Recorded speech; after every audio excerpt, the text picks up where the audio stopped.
Syahadat itu aja susah. As lama sekali. Itu sampai mau nangis boleh dikata ya mau keluar air darah ya. Kata orang desa nih, mati urip maning. Dari jam 7 sore sampai jam 1 malam. Ya ngerubungin. Ada yang ya kalau adik-adik saya, kakak saya mungkin ibu saya nggak nangis.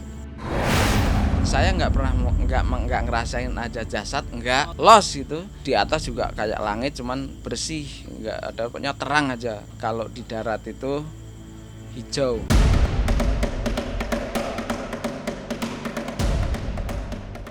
Kematian adalah peristiwa spiritual yang niscaya pasti terjadi, meski waktu terjadinya tetap selalu menjadi misteri. Sejumlah orang hanya bisa mengira-ngira atau membayangkan suasana alam kematian yang sering dilukis menakutkan. Tapi mereka yang pernah mengalami mati suri memiliki pendapat berbeda. Rasa sakit terjadi justru pada saat prosesi kematian sedang terjadi. Lalu seperti apa pengalaman mati suri yang dialami Pak Sumardi? Benarkah sekedar untuk mengucap kalimat syahadat pun sulit? Jangan dulu berlalu, masih akan banyak keganjilan terjadi di sini. Dan jangan lupa subscribe, like, share, dan komen agar tak ada yang terasa ganjil di sekitar Anda.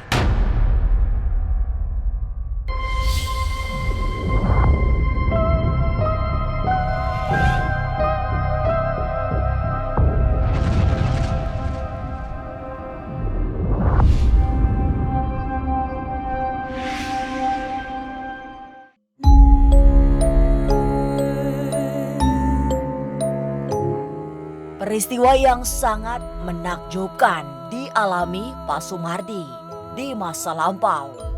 Saat masih di kampung halaman di tahun 1966, ia mengalami kematian yang tak disadari. Karena yang terjadi adalah naik sepeda, setelah itu tidak ingat apapun. Pak Sumardi hanya tahu sudah berada di alam yang sama sekali berbeda dari alam nyata. Jadi alam yang saya alami di situ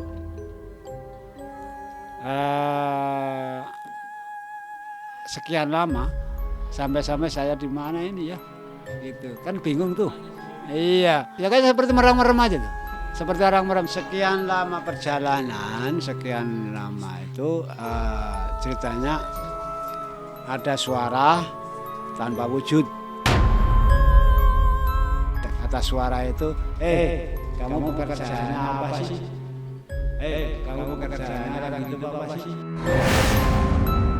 Karena kelompok saya itu dulu pasidahan ya, pasidah laki-laki, samroh. Saya masih asli namanya ya, masih belum rumah tangga kan, masih bersih gitu. Saya tahu bahwa itu harus diucapkan, tapi nggak bisa gitu kok aku. Jadi saya berusaha syahadat ya. Syahadat itu aja susah. As lama sekali. Baru ahadu bisa lama-lama panjang lama. Itu sampai mau nangis boleh dikata ya mau keluar air darah ya.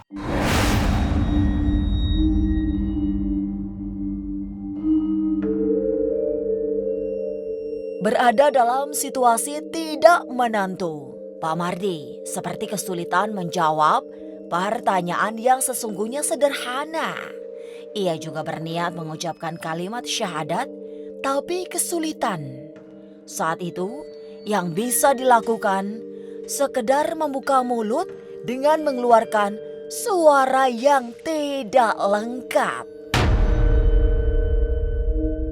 Begitu sampai kalimat itu tersusun rapi, lama. Jadi mungkin mulai pertanyaan itu mungkin jam habis zuhur barangkali ya. Mungkin susah lama sekali tuh, sampai nangis-nangis peribahasanya. Jadi lama-kelamaan tersusun asyhadu Allah. Nah, sudah berapa kali diulang-ulang juga nggak kena-kena kan gitu. Sudah sampai bisa tersusun kalimatnya. Itu ini rasa-rasa ya. Rasa-rasa kayak udah mulai ada setrum istilahnya gitu loh. Jadi setrum itu sudah mulai merasuk ke raga. Mungkin istilahnya listriknya udah nyambung gitu ya. Nah itu ini jari-jari ini sudah mulai goyang. Cuman mata sudah mulai melotot tapi belum bisa lihat. Saya mengingat setelah kembali kepada itu, syahadat itu memang perlu dipunyai oleh setiap orang.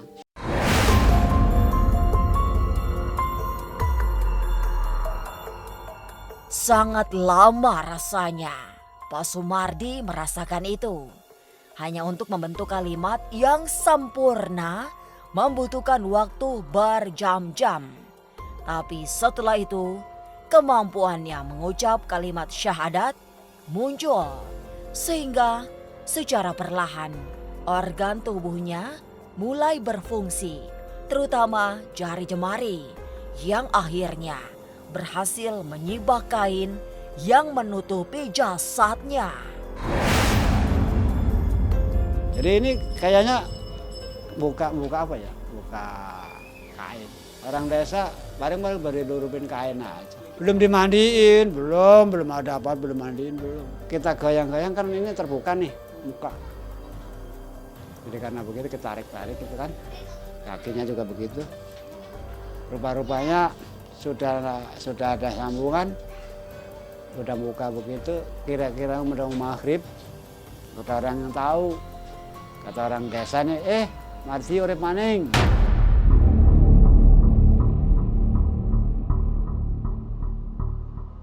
Setelah peristiwa mati suri yang menakutkan itu, Pak Sumardi meninggalkan desanya dan merantau di Jakarta untuk melupakan semuanya.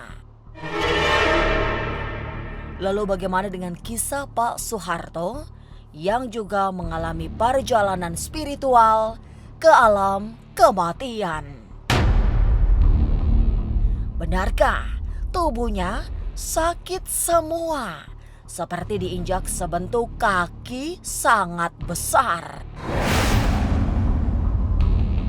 Jangan kemana-mana, tetap subscribe, like, share, dan komen agar tak ada yang terasa ganjil di sekitar Anda.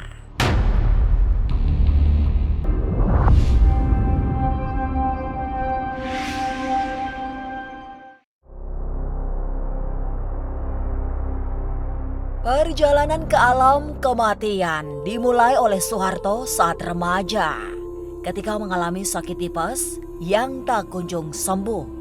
Sudah berbulan-bulan ia tersiksa oleh rasa sakit tanpa bisa meninggalkan rumah. Kemudian setelah menginjak bulan ketiga, Soeharto mulai bosan hanya makan nasi bubur.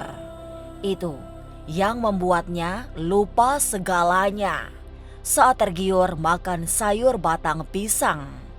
Akibatnya tubuh sakit tanpa bisa ditahan. Waktu kelas 1 SMP saya tuh sakit tipes. Karena di kampung ya maklum, kalau di kampung kan ke rumah sakit juga jarak jauh ya, jadi ya dirawat di rumah aja gitu. Nah sempat selama 1 bulan tuh sakit, saya cuman ibaratnya menjaga pola makan aja. Makanya pakai bubur terus selama 3 bulan. Nah setelah itu pantangan yang harusnya saya hindari terpaksa saya diem-diem itu saya makan tanpa sepengetahuan orang tua. Makan sayur batang pisang. Lepas maghrib itu jam 7 malam udah terasa perut sakit, kepala pusing, habis itu udah hilang. Awalnya badan, tangan kayak dipegang, pundak ini kayak diinjek kaki, masukin ke atas lumpur. Nah itu udah, habis itu saya sempat berontak. Usahanya berontak tak membuahkan hasil. Tubuh Soeharto tetap remuk. Kaki diinjak, tangan dibentangkan, kemudian wajah terbenam dalam lumpur. Setelah gagal mempertahankan diri, semua terasa lepas. Tubuhnya serasa melayang. Dan itulah awal yang membawanya memasuki alam yang berbeda. Sebab yang dilihat adalah sesuatu yang berbeda dengan alam nyata. Kaki di pundak sini, tangan di ini pentangin gitu, udah diinjek, udah nggak bisa kebaca, nggak bisa. Cuman pokoknya ada yang pegang tangan, ada yang injak kaki. Sebelum kepala masuk ke lumpur itu saya kayak kakak gitu. Habis itu udah sesah kayak ini kan masuk ke lumpur separuh itu terus kakak gitu udah. Habis itu gelap, pandangan mata gelap. Ya pokoknya kayak lepas aja. Jadi saya nggak pernah nggak ngerasain aja jasad, nggak. Seolah-olah. Jadi cuman kayak pikiran apa gitu ya, kayaknya melayang aja udah lost gitu. Bisa ngelihat, jadi bisa ngelihat, pandangan itu bisa ngelihat. Kayak di atas juga kayak langit, cuman bersih, nggak ada, pokoknya terang aja. Kalau di darat itu hijau. Dengan perjalanan penglihatan agak jauh, semakin jauh itu ada suara banyak. Ada suara yang teriakan, yang jerit, nangis, ada yang nyanyi-nyanyi, ada yang kayak orang adzan, ada yang pokoknya macam-macam lah.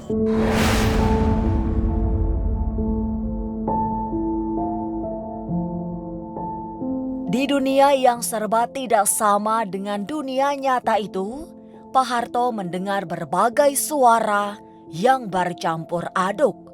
Tidak hanya tangisan, tapi juga jeritan yang bertukaran dengan suara orang menyanyi. Setelah itu, yang terakhir adalah kebisingan luar biasa yang disusul suara riuh orang mengejarnya. Soeharto berlari, kemudian terpeleset. Seketika itulah kesadarannya kembali sambil sayup-sayup mendengar ibunya menangis. Ada suara riuh, yaitu setelah suara riuh itu kayak dalam perasaan saya itu kayak ngejar saya. Iya kayak kalau orang ngejar orang itu gimana, woyo gitu. Nah saya lari menghindar jauh itu. Nah terasa perasaan kayak kepleset, masuk lagi baru sadar. Dari jam 7 sore sampai jam 1 malam. Ya ngerubungin. Ada yang ya kalau adik-adik saya, kakak saya mungkin ibu saya nangis.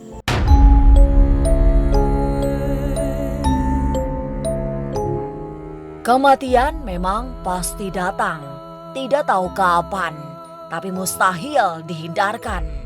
Sementara itu, sejumlah orang beruntung karena mengalami mati suri sehingga bisa mempersiapkan diri dengan bertobat, rajin beribadah, serta menjalani hidup dengan lebih soleh.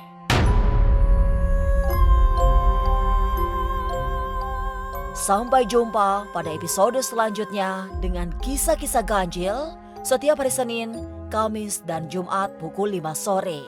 Tapi sebelumnya, jangan lupa subscribe, like, share, dan komen agar tak ada yang terasa ganjil di sekitar Anda.